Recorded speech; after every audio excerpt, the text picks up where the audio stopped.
Bonjour, bienvenue à notre tout premier webinaire.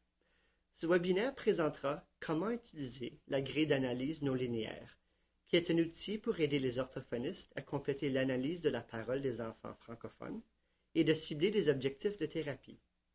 Si les orthophonistes remarquent une erreur dans les documents et dans ce webinaire, nous leur demandons de bien vouloir nous laisser savoir. Vous mériterez un point boni. Nous nous demandons pourquoi apprendre la méthode d'analyse non linéaire pour le développement phonologique des enfants francophones? Bien, il y a deux raisons importantes. Premièrement, cette méthode d'analyse non linéaire nous permet d'analyser la phonologie à plusieurs niveaux, dont la structure vise à couvrir l'inventaire complet des phonèmes et des structures de mots du français. Cette méthode rigoureuse va bien au-delà de l'analyse des consonnes simples. Deuxièmement, la méthode d'analyse non linéaire nous permet d'apprendre ce que l'enfant est capable de produire dans sa phonologie, ce qui nous aidera dans l'élaboration des stratégies pour la thérapie. La grille d'analyse non linéaire que nous présenterons est complémentaire au test de phonologie du français. Le test de phonologie du français est un test pour l'évaluation de la phonologie pour le français canadien et le français standard, dans le cadre théorique de la phonologie non linéaire. Dans ce webinaire, nous explorerons les points suivants reliés à la grille d'analyse non linéaire. Premièrement, nous ferons un survol de la phonologie non linéaire, qui est à la base de la grille d'analyse non linéaire. Ensuite, nous vérifierons brièvement la grille d'analyse non linéaire, qui est la grille en format vierge. Ensuite, nous décrivrions un échantillon de la parole de l'enfant, avec quelques prononciations, ce qui nous servira comme base de l'analyse non linéaire. Ensuite, nous compléterons la grille d'analyse non linéaire, page par page, basée sur l'échantillon de la parole de l'enfant. Et finalement, nous suggérerons des objectifs de thérapie, basés sur l'analyse non linéaire. Commençons par un survol de la phonologie non linéaire. Dans les premiers modèles phonologiques dits linéaires, le développement phonologique chez l'enfant et le répertoire adulte résultant est expliqué par des règles dont la formulation n'admettait implicitement que des relations entre segments qui étaient adjacents. Par contraste, les modèles non linéaires admettent deux choses importantes. La première chose, c'est une représentation hiérarchique, où chaque aspect de la phonologie, c'est-à-dire la consonne, la voyelle, les parties de la syllabe entière et le mot prosodique, est décrit comme une superposition de plusieurs niveaux phonologiques, de la phrase phonologique au niveau supérieur au trait phonologique au niveau inférieur. Commençons par un bref aperçu de la phonologie non linéaire. Dans les premiers modèles phonologiques linéaires, le développement phonologique chez l'enfant et le répertoire adulte résultant est expliqué par des règles dont la formulation n'admettait implicitement que des relations entre segments et des segments adjacents. Par contraste, les modèles linéaires admettent deux choses importantes. La première, c'est une représentation hiérarchique, où chaque aspect de la phonologie, c'est-à-dire de la consonne, la voyelle, les parties de la syllabe entière et le mot prosodique, sont décrits comme une superposition de plusieurs niveaux phonologiques, de la phrase phonologique au niveau supérieur au trait phonologique au niveau inférieur. Et deuxièmement, c'est l'autonomie de la représentation et de la fonction à chaque niveau. Dans un tel cadre, la production phonologique est le résultat des phénomènes opérant à chaque niveau, ainsi que les interactions entre divers niveaux. Par exemple, dans cette figure, nous observons la représentation des divers niveaux phonologiques, du niveau des traits phonologiques, au fond, jusqu'au niveau supérieur de la phrase phonologique. Les deux exemples suivants, tirés du test de phonologie du français, permettent une comparaison entre les modèles linéaires, identifiés par la lettre L, et les modèles non linéaires, identifiés par la lettre NL. Les deux exemples du mot cochon et du mot montagne illustrent l'avantage de faire appel à une représentation comportant plusieurs niveaux phonologiques pour expliquer le contraste entre la production correcte du mot cochon, identifié par la lettre 1A, et le mot montagne, identifié par la lettre 1B, en termes d'interaction entre les niveaux prosodiques et segmentaux. Ainsi, bien que les voyelles nasales soient possibles, elles ne le sont qu'en syllabes accentuées et non pas en syllabes inaccentuées, ce qui explique l'élision de la syllabe initiale dans le mot montagne, qui est produit par le mot tang.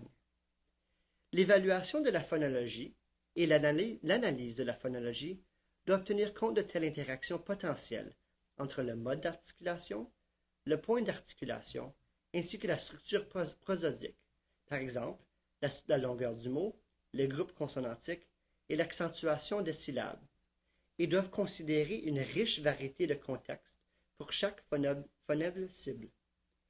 Pour plus d'informations sur la phonologie non linéaire, nous suggérons au lecteur de consulter les travaux de Bernhardt et Stemberger en 1998 et de Prince et Spolensky en 1993. C'est dans cette perspective de la phonologie non linéaire que nous avons créé la grille d'analyse non linéaire. Cette grille nous permettra de faire l'analyse de la phonologie de l'enfant et par la suite nous permettra d'engendrer nos objectifs de thérapie. L'analyse de la phonologie non linéaire découle du test de phonologie du français, qui comporte 111 mots pour le français canadien. Le test, ainsi que la grille d'analyse, ont été conçus avec deux objectifs principaux. Le premier, c'est l'efficacité. Selon les orthophonistes qui utilisent présentement le test, la liste de mots ne prend que de 20 à 30 minutes à compléter et la grille d'analyse non linéaire ne prend qu'1 heure à compléter. Pour certains enfants qui ont des troubles plus sévères de la phonologie, le test peut prendre jusqu'à 40 minutes et la grille d'analyse peut prendre jusqu'à 2 heures. Et deuxièmement, c'est la représentativité. Chaque segment est représenté 2 fois dans la liste, une fois dans la syllabe accentuée et une fois dans la syllabe non inaccentuée, et apparaît dans des mots de différentes longueurs et dans une variété de structures. La grille d'analyse considère tous les niveaux de la représentation hiérarchique, de la phrase phonologique au niveau supérieur au trait phonologique au niveau inférieur. Passons à un bref aperçu de la grille d'analyse non linéaire, dans le format vierge. En général, il est préférable qu'un clinicien qui complète la transcription des mots soit un locuteur natif du français. Cependant, dans le cas où le clinicien est anglophone, il est possible d'utiliser un enregistrement de tous les mots ciblés en français comme modèle pour la transcription. Une fois que la transcription est complétée, les résultats peuvent être transcrits dans la grille d'analyse non linéaire, qui permettra au clinicien de compléter l'analyse et de choisir des objectifs pour la thérapie. La grille d'analyse non linéaire est composée de 8 pages. Vérifions brièvement chacune des 8 pages, dans le format vierge. À la page 1, ou la première page, nous inscrivons les informations pertinentes au sujet de l'enfant. Par exemple, les informations historiques et les informations reliées aux habiletés de la communication. La composante principale de la page 1, qui est au fond de la page,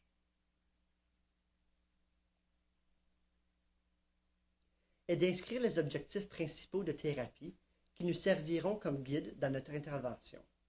Donc, cette composante devait être remplie à la toute fin de notre analyse de la parole de l'enfant.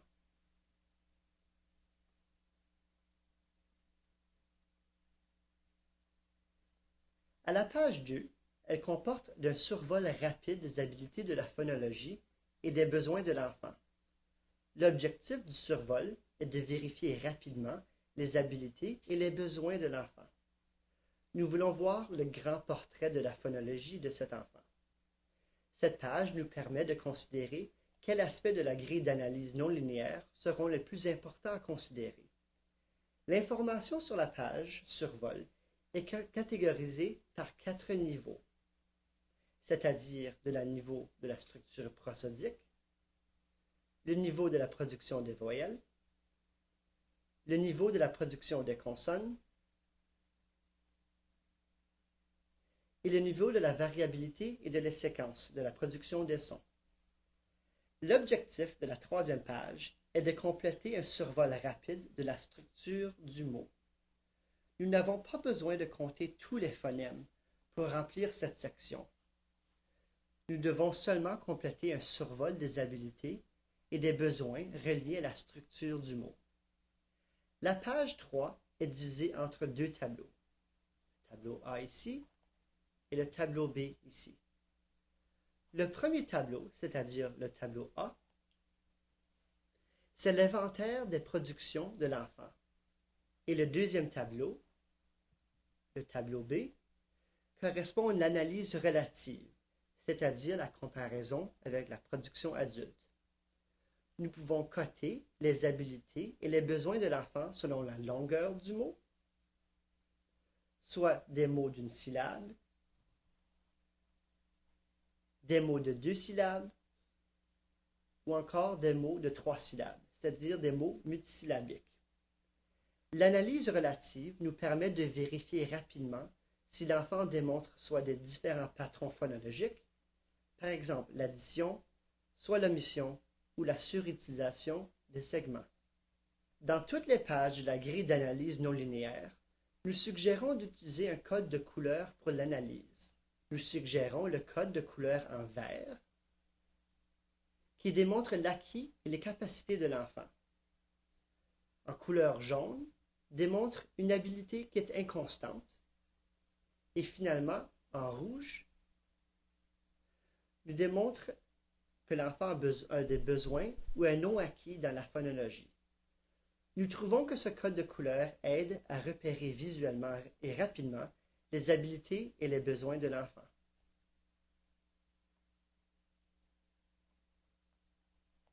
Et maintenant pour la page 4 de la grille d'analyse non linéaire, qui comporte encore deux tableaux.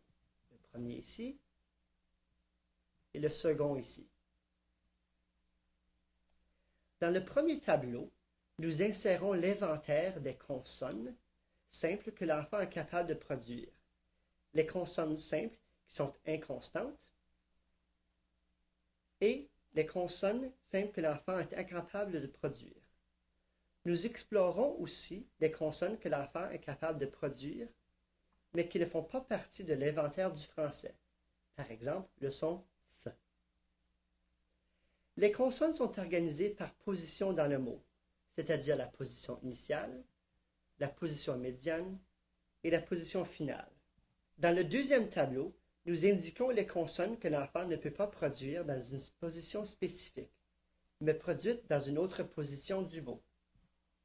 Encore, l'information est catégorisée par la position initiale, la position médiane et la position finale.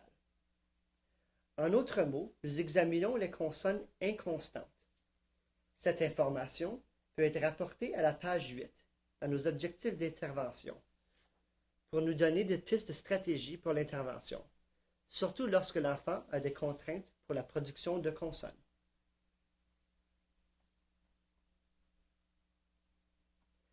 Passons à la 5e page. À la page 5 de l'analyse non linéaire, nous explorons les habiletés de l'enfant à produire des consonnes doubles.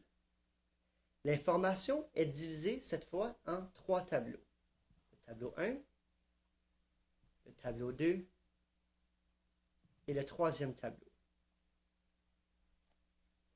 Dans le premier tableau, nous indiquons l'inventaire complet des consonnes doublées de l'enfant, dans la position initiale, dans la position médiane et dans la position finale. Dans le deuxième tableau, nous observons si l'enfant démontre certains patrons de la phonologie, par exemple l'assimilation des traits, la métathèse des traits ou l'épenthèse des traits. Nous pouvons aussi écrire certains exemples de mots qui contiennent ces patrons. Dans le troisième tableau, nous insérons des exemples de mots correctement produits, comportant des séquences de consonnes doubles. Nous examinons aussi si l'enfant est capable d'alterner des points d'articulation, par exemple de produire des consonnes d'alternance coronale labiale ou uvulaire dorsale, de façon successive. Cette information nous permet de savoir quelle séquence de points d'articulation l'enfant est capable de produire.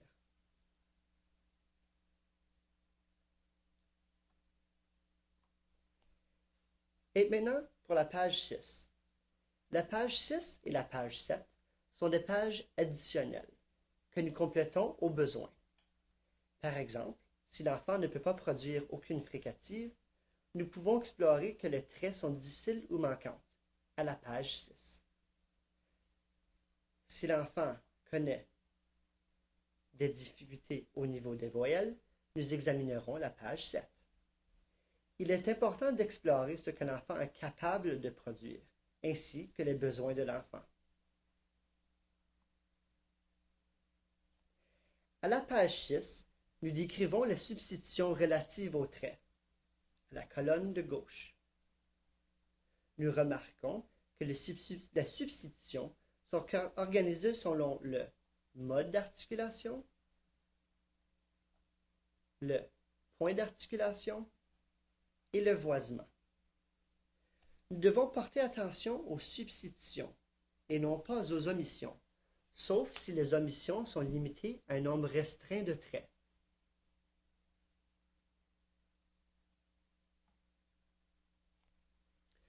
Ce tableau nous aide à déterminer les objectifs de thérapie relatifs aux traits individuels et aux traits qui sont combinés.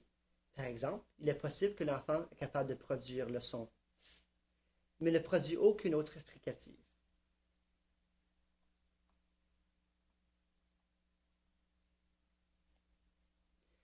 L'information à la page 7 comporte une analyse détaillée de la production des voyelles.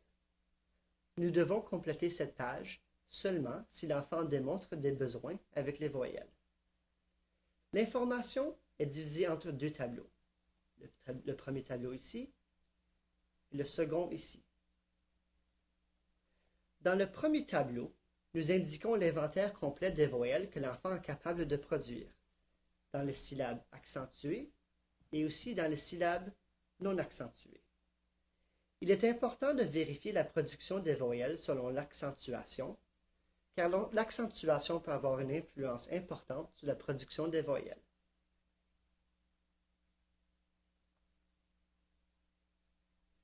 Dans le deuxième tableau, nous comparons les traits de voyelles de l'enfant avec la production cible de l'adulte. L'information sur les voyelles est organisée encore par les syllabes accentuées et les syllabes non accentuées. À la dernière page, c'est-à-dire la page 8, nous indiquons les objectifs de thérapie et les stratégies de thérapie. L'analyse reflète les habiletés et les besoins de l'enfant selon la structure du mot, la position du mot et les séquences, et les traits et segments. C'est à partir de l'analyse contenue dans les pages 1 à la page 7 que nous arrivons à indiquer les objectifs de thérapie, qui sont ensuite inscrits à la première page de la grille d'analyse. Nous décrirons maintenant un échantillon partiel de la parole de l'enfant. Cet enfant est âgé de 4 ans, 1 mois. Nous avons déterminé qu'il a un retard modéré de la production phonologique. Comme exemple, nous présentons ici un échantillon de 31 mots qui provient du test de phonologie du français. Le test entier comporte 111 mots. L'information sur la phonologie est organisée en colonnes qui indiquent l'orthographie du mot, la phonétique ciblée, la production actuelle de l'enfant, le nombre de syllabes, la forme du mot adulte consonne-voyelle, la forme produite par l'enfant la consonne-voyelle. Les segments sont organisés selon la position retrouvée dans le mot, soit la position initiale, la position médiane et la position finale. Chacun des segments est organisé selon la production adulte ciblée, ici, et la production produite par l'enfant. Les voyelles identifiées correspondent aux voyelles contenues dans les syllabes accentuées et les syllabes non accentuées. Prenons un instant pour observer les productions actuelles de quelques exemples de mots ciblés dans l'échantillon qui provient du test de phonologie du français. Alors, par exemple, si on regarde le mot soif, la production phonétique adulte est soif et l'enfant produit le mot soif. Un autre exemple, c'est le mot musique, qui est la production adulte, et l'enfant a produit le mot guzik. Un autre exemple, ce serait le mot de la forme adulte balançoire, que l'enfant a produit pain-toi. De premier aperçu, nous observons que l'enfant est capable de produire une variété de segments dans plusieurs positions du mot. Néanmoins, certains traits sont plus difficiles, notamment le trait plus strident et le trait plus latéral. Nous remarquons aussi une interaction importante entre la longueur du mot et la production des segments. Donc, c'est-à-dire, plus le mot est long, plus la séquence CV et que la séquence CV est complexe, plus la production de segments pose un défi pour l'enfant. La production de certaines voyelles aussi pose un défi pour l'enfant.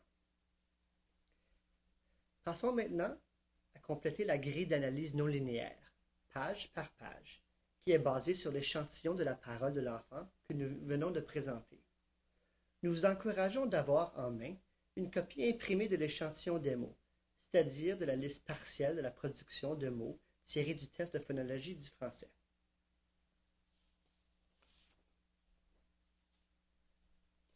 À la première page, nous inscrivons les informations pertinentes au sujet de l'enfant. Il inclut les informations historiques et l'information reliée aux habiletés de la communication. Dans ce webinaire, l'enfant est prénommé Jean.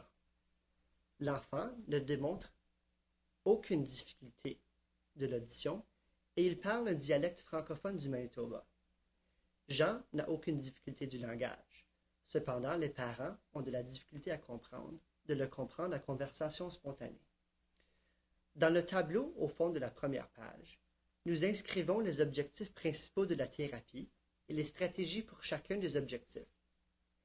Ces objectifs et stratégies d'intervention proviennent de l'analyse complète de la phonologie, c'est-à-dire de la page 1 à 7, qui est contenue dans les prochaines pages de la grille d'analyse non linéaire. Nous reviendrons donc aux objectifs et stratégies à la fin du webinaire, après avoir complété l'analyse. Examinons donc les prochaines pages de l'analyse. La page 2 comporte un survol rapide des habiletés de phonologie et des besoins de l'enfant. Nous regardons donc au grand portrait. Cette page nous permet de considérer quels aspects de la grille d'analyse non linéaire seront les plus importants à considérer pour cet enfant. Au niveau de la structure prosodique, Jean ne produit qu'une seule épenthèse, donc nous considérons ceci une force, et donc c'est indiqué dans la couleur vert. Jean démontre aussi quelques omissions de syllabes, qui est indiqué en jaune. Par exemple, pour le mot éléphant, il produit le mot lifa, donc le mot de 3 syllabes est réduit à un mot de 2 syllabes. Donc nous devrons explorer davantage cette habileté à la page 3 pour plus d'informations au sujet de la structure des mots. Au niveau de la production des voyelles, Jean démontre quelques difficultés avec les voyelles nasales et les voyelles non nasales, donc sont indiquées en jaune. Par exemple, pour le mot kangourou, il produit le mot kauru. Donc, nous devrons examiner davantage les voyelles à la page 7.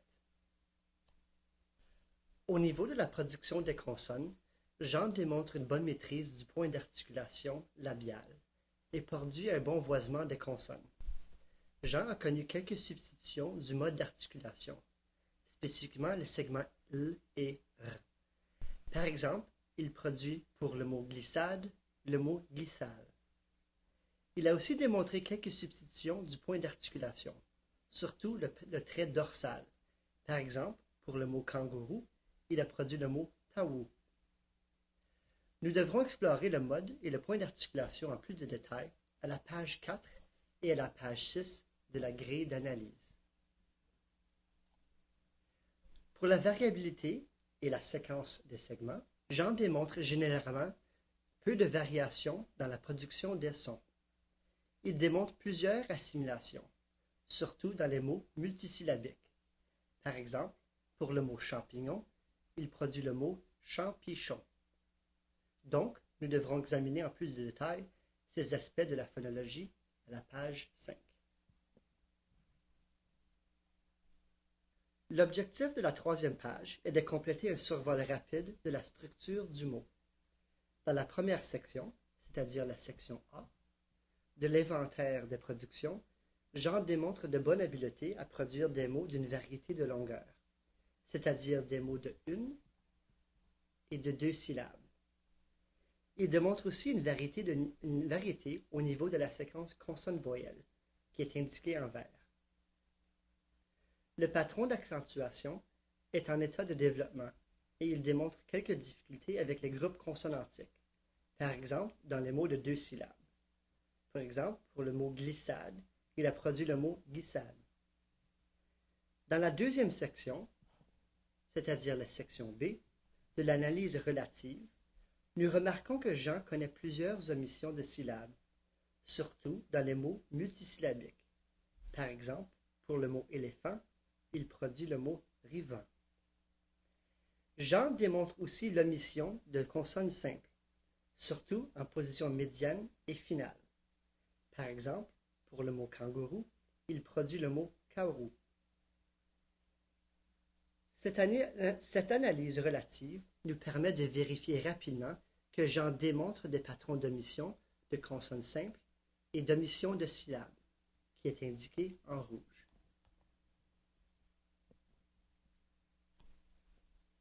Nous remarquons aussi qu'au haut de la page 4 de l'analyse de la structure du mot, que nous avons l'option d'ajouter d'autres informations au sujet de la production des mots des enfants. Par exemple, nous pouvons indiquer la longueur du mot correct, le pourcentage, c'est-à-dire pour les gens 71%, ainsi que le pourcentage de séquences de consonnes voyelles qui sont correctes. Dans ce cas, ce pourcentage est de 52% pour Jean. Aussi, nous pouvons indiquer le nombre de consonnes qui sont présentes par la position correcte. Dans ce cas, c'est 86% pour Jean. Et finalement, nous pouvons indiquer le nombre de consonnes doubles qui sont présentes dans les mots. Et dans ce cas, pour Jean, c'est 63%. La page 4 de la grille d'analyse non linéaire comporte 2 tableaux. Dans le premier tableau, nous insérons l'inventaire des consonnes simples que Jean est capable de produire, l'inventaire des consonnes simples qui sont inconsistantes, et l'inventaire des consonnes simples que Jean est incapable de produire. Nous observons que Jean est capable de produire plusieurs segments en position initiale. Par exemple, les segments P, T, G, V, L et R. Il démontre de bonnes habiletés à produire les segments B, M et N dans la position médiane et les segments K, T, M, F et Ya dans la position finale. Et ceux-ci sont indiqués dans la couleur verte. Nous remarquons que Jean développe ses habiletés à produire quelques segments, surtout en position médiane. Par exemple, les segments P, N, F, V, Z, L et R, indiqués en jaune. Jean produit aussi quelques consonnes qui n'existent pas dans la langue française, dans toutes les positions du mot.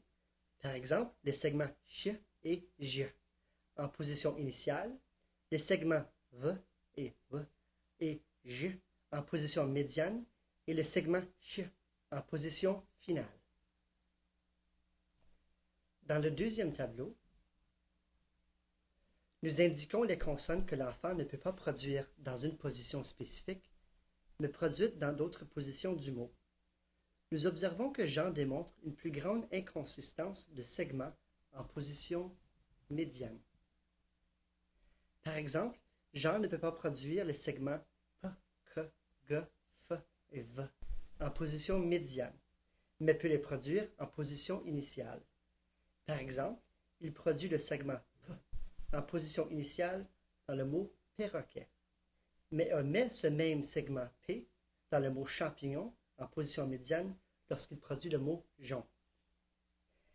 À la page 5, nous explorons les habiletés de l'enfant à produire des consonnes doubles.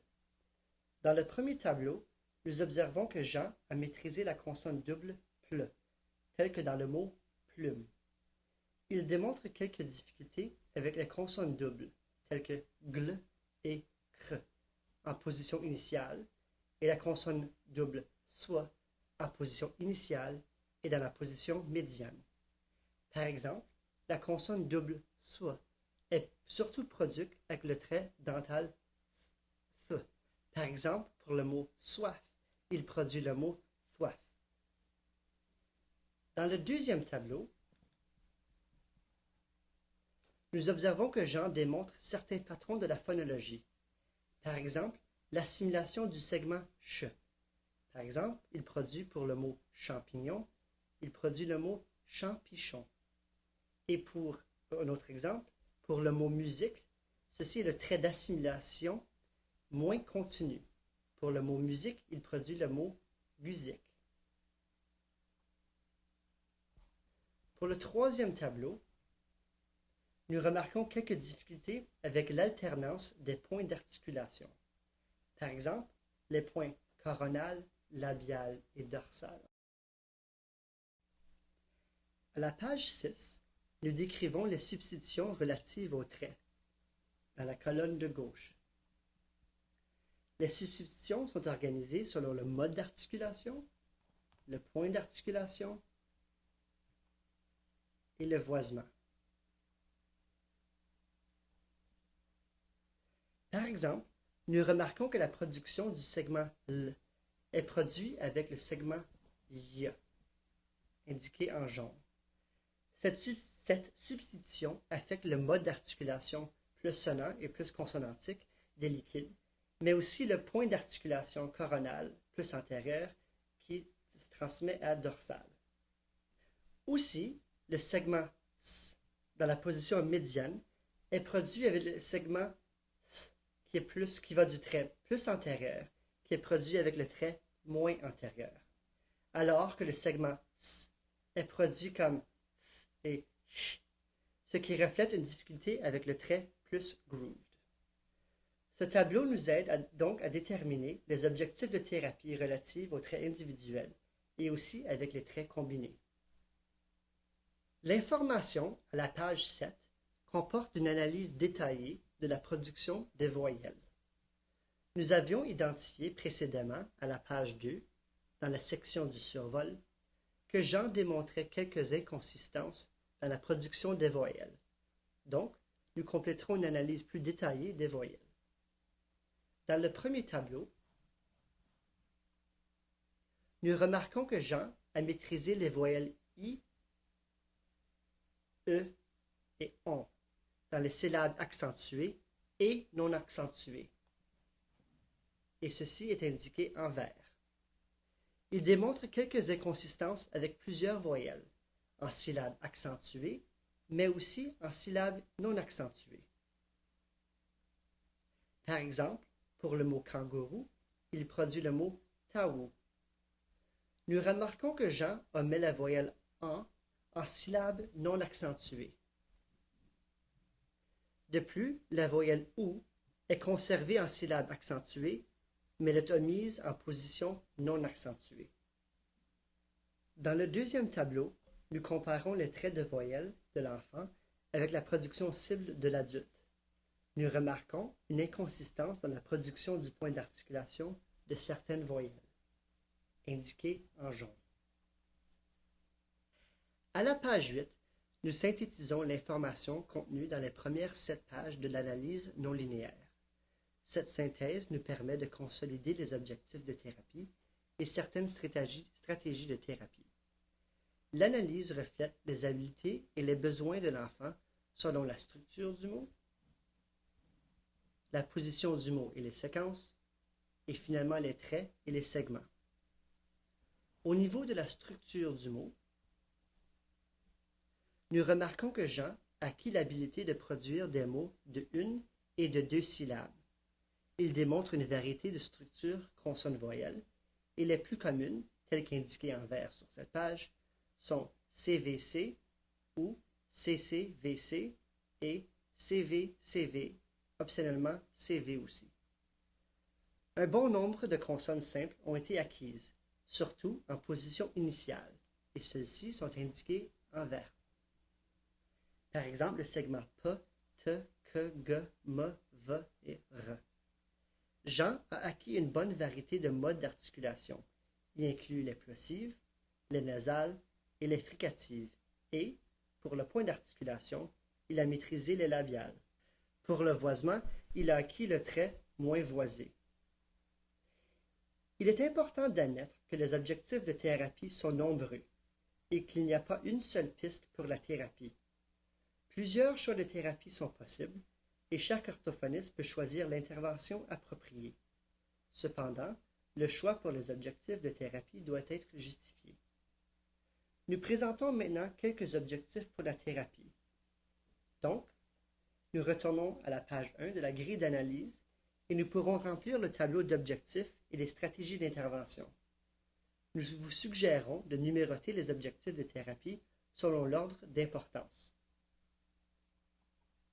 Le premier objectif que nous avons choisi est de développer les consonnes en position médiane, et plus particulièrement les consonnes P, F, K, G et V, dans les mots de 2 syllabes, ensuite dans des mots de 3 syllabes, et ensuite dans des petites phrases, ce qui reflète une complexité progressive dans la production des segments. Nous devrons vérifier quels segments sont les plus stimulables pour Jean. Cet objectif permettra à Jean d'augmenter son répertoire de segments et qui augmentera l'intelligibilité de sa parole. Nous viserons aussi la production de mots de 3 syllabes, surtout dans les mots multisyllabiques, avec une variété de traits. Le focus sera les consonnes simples dans les mots multisyllabiques et, spécifiquement, les segments que Jean a déjà acquis dans les consonnes simples, puisqu'il connaîtra déjà un certain succès. Finalement, nous développerons la consolidation du trait plus latéral, dans la position médiane. Cet objectif sera probablement plus simple pour Jean à maîtriser, puisqu'il peut produire le son « l » en position initiale. Cet objectif augmentera sa confiance qu'il peut réussir des petits changements dans sa parole. Pour aider l'enfant, une variété de stratégies peuvent être utilisées, telles qu'indiquées ici. Il inclut l'utilisation de petites phrases de 2 ou de 3 mots, en mettant l'accent sur le changement du mode d'articulation, du point d'articulation et du voisement pour les segments. Nous voulons consolider les consonnes simples et ensuite développer des consonnes doubles. Nous voulons aussi modeler une variété de voyelles dans les syllabes non accentuées. Un rappel que ces objectifs ne sont que des exemples parmi plusieurs qui peuvent être choisis. Chaque orthophoniste pourra choisir d'autres objectifs de thérapie. Cependant, les objectifs et les stratégies sont basés sur l'analyse complète de l'analyse non linéaire. Les 3 objectifs que nous proposons peuvent être travaillés par exemple pour un bloc de 12 ou peut-être 15 semaines, et ensuite d'autres objectifs peuvent être modifiés ou ajoutés. Par exemple, nous pourrons travailler la consolidation du segment S, spécifiquement le trait grooved, puisque Jean démontre une habileté partielle avec cette production.